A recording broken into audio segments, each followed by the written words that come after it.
Good morning, everyone. It's Sunday morning, day after a live chat on the Canadian Stud Muffins channel. The man, the myth, the legend, Larry Graves. For the last couple of weeks, we've been doing a live chat, so 4 hours worth of chatting about the Get Back film.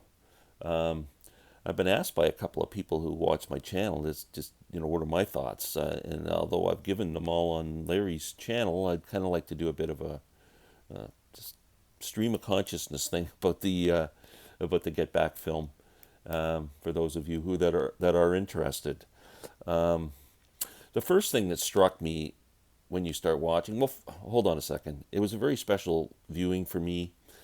My oldest friend on the planet, Dave. We've known each other since grade one. Um, that's a long time, 62 years, I think. That's a long friendship. And in 1967, for Christmas, I got Magical Mystery Tour, which had just been released in November. I got it from my parents. And I opened it up. And I think the first thing I did was phone Dave and say, "Hey, I got Magical Mystery Tour," and he just lived, 2 minutes away, so he came over and we spent part of Christmas listening to Magical Mystery Tour for the first time. So we have a Beatle history that goes back a long way. Both huge fans, and both experienced Beatlemania at its peak, and so Dave lives about an hour and a half from me. We decided we would watch this together. So he came over on the Friday. So the Thursday night when it started, I couldn't watch it, and Friday morning I couldn't watch it, and I said no.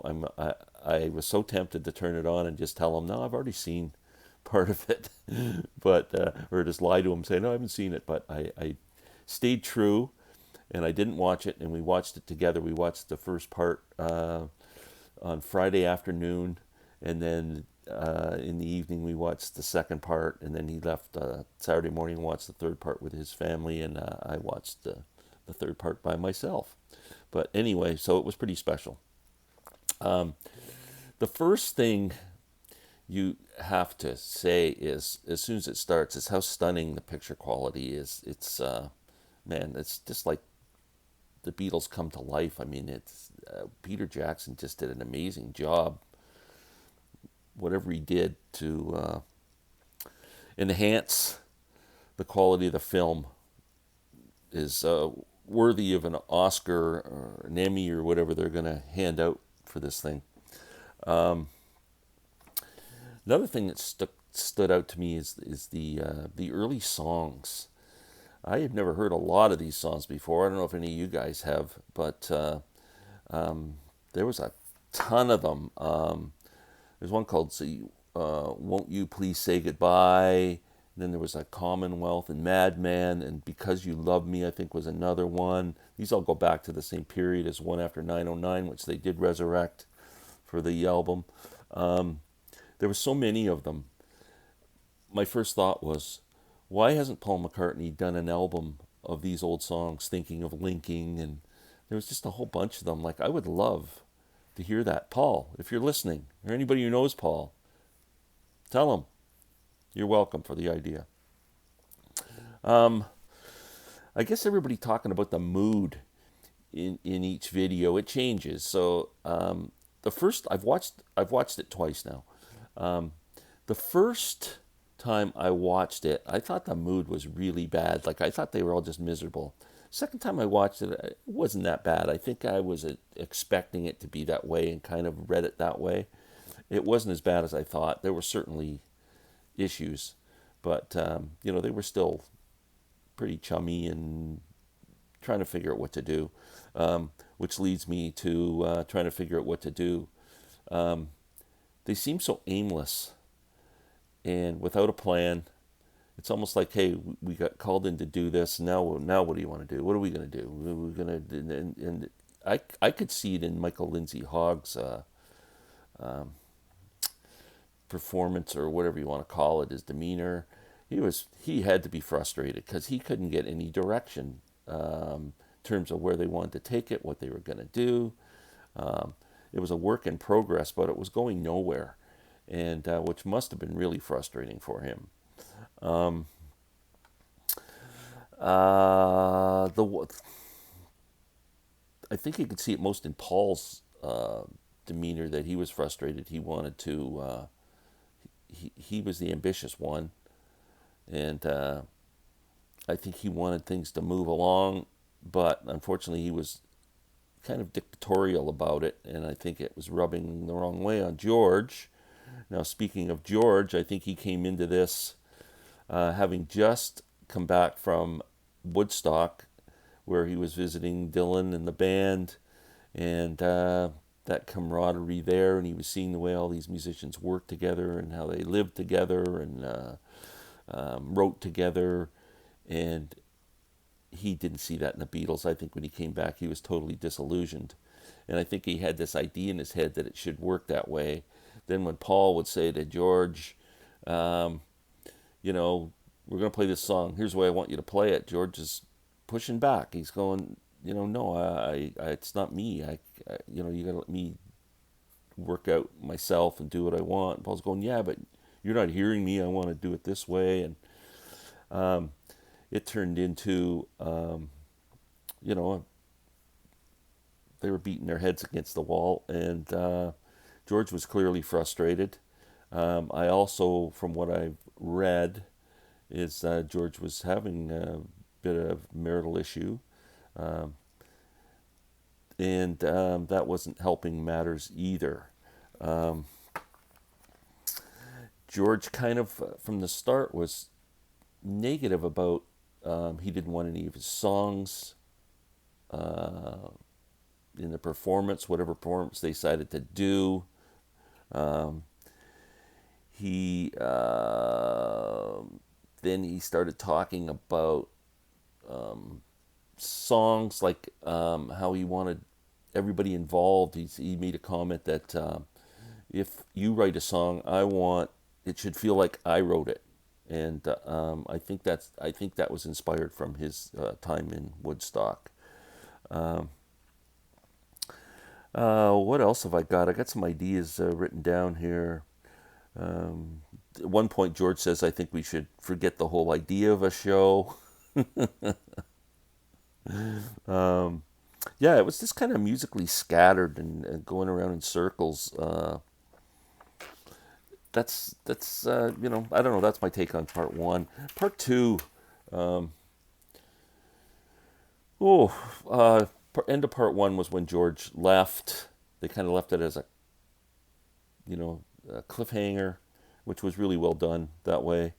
Um, part two, when they were all kind of sitting around wondering what the heck was going to happen, especially Paul and Ringo. Ringo's the loyal soldier. I mean, you can't say enough good things about Ringo. He comes off looking like the coolest dude on the planet in this thing. It's like, he doesn't fight with anybody. He goes along. He's a good soldier. Um, he'll say something if it needs to be said, but other than that, he's very accommodating. Seems very patient, more patient than I think I would be. How long, hours does that man just sit there going, okay, what are we gonna do? And and how many different people get to play his drums? Jesus, you think as a musician, you prize your drums, you'd be going, did you get away?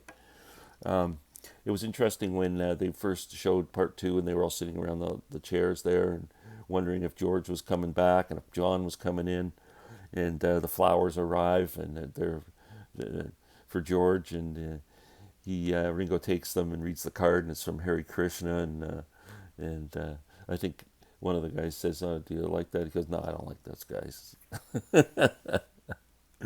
um, that Then Paul shows up, and they start talking about John and Yoko and their relationship and how it impacts the Beatles. And I thought Paul came off really well in that he didn't disparage Yoko at all. He said, I understand John's in love and he wants to be with her. And the great line was, can you imagine 50 years from now they're saying the Beatles broke up because Yoko sat on an amp? That was probably the line of the movie. George was still pissed off. 2 days later, they say he was in Liverpool. Somehow, then John and Paul have a meeting once John finally gets in, and that was one of the, I think, most dramatic parts of the whole film. was when they had the hidden microphone, and they were chatting back and forth. And from what I understand, there's more of that conversation. And I would love to hear the whole thing.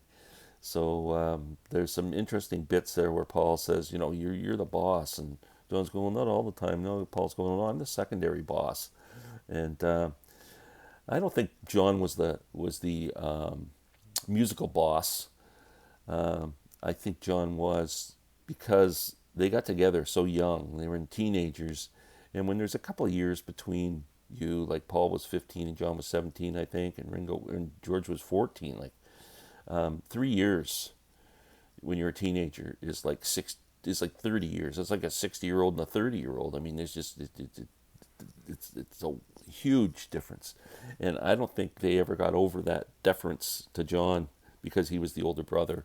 He was the guy, and yeah, I think they always looked to John to kind of say, "Oh, this is what we're doing." And but as John got on, came someone. I heard, one guy called him the lazy genius, which I thought was very fitting. I don't think he had much motivation. He wasn't bringing a lot of songs in. The ones did bring in, he was relying on Paul to help him through them with "Don't Let Me Down," and they were working through all that together. And yeah, so the second video kind of they started to come around. They started to find some direction, started working on some songs. George came back, obviously. The get back part is probably when Paul's sitting with his bass and he's playing chords on the bass and strumming and coming up with the arrangement for Get Back, and then coming up with the lyrics as stream of consciousness kind of thing. And that was fantastic. I really liked when he did Woman too. I don't know if anybody was familiar with that song, but it was a song that he wrote for Peter and Gordon, Peter Asher and Gordon Walker. Peter was Jane Asher's brother, who Paul lived with the Ashers when he was going out with Jane Asher, and Peter lived there too. And he wrote World Without Love and gave it to Peter and Gordon, which was their first big hit, and Woman was another. They were huge hits. And yeah, so yeah, side two, or video two ends, and part three with that's when everything kind of turned around, and you saw how they could gel when they all got into it. It was just a totally different atmosphere. It was exciting. Billy Preston comes in and just whomp. It's like the air in the room, the oxygen levels just increased by 10,000 when he hit his first note. The music, like, Billy Preston's the star musically of this whole thing. Incredible how that changed these songs from what they were really seemed to be having a hard time getting, I guess, the emotion in the songs and the drive. They were getting the songs together, but they just didn't have that oomph. And Billy Preston sits down and plays one note on that keyboard, and man, that music just took off. I loved that. I loved it. Yeah, so my overall impressions, I think highlights for me was, as I mentioned, watching Paul create Get Back, Billy Preston's appearance and how it lifted the whole room. It was just unbelievable. It's just mind-boggling to me how that worked. I mean, I've played in some bands in my lifetime and played with some pretty good musicians, and it is true that when someone comes in and they're just excel at whatever they're playing, it really lifts things. Like, it brings you up a level, and it brings up the energy, the drive. It seems to bring up your creativity. It really does. So, and that was demonstrated in this video with Billy Preston. My disappointment would have been, why did they end it the way they ended it? The rooftop concert, then that was it. they didn't show the last day when they recorded like videos of them doing Two of Us and Long and Winding Road and Let It Be, and that's really disappointing to me because if you've watched the original Let It Be movie, that's a big part of the movie to me. That's probably the best parts of that movie, and I'm hoping when they release it to home video that they do include those scenes. But that was my only disappointment, is the way it ended too quickly. A conclusion. Um, Obviously, the Beatles broke up not long after this, and it's to me, it was like watching a marriage or a relationship. If you've ever been in a great relationship or a marriage and it disintegrates, it goes downhill. It's almost like you can't stop it, and you have good days and bad days, but the bad days start getting more than the good days, and gradually it just becomes irreparable.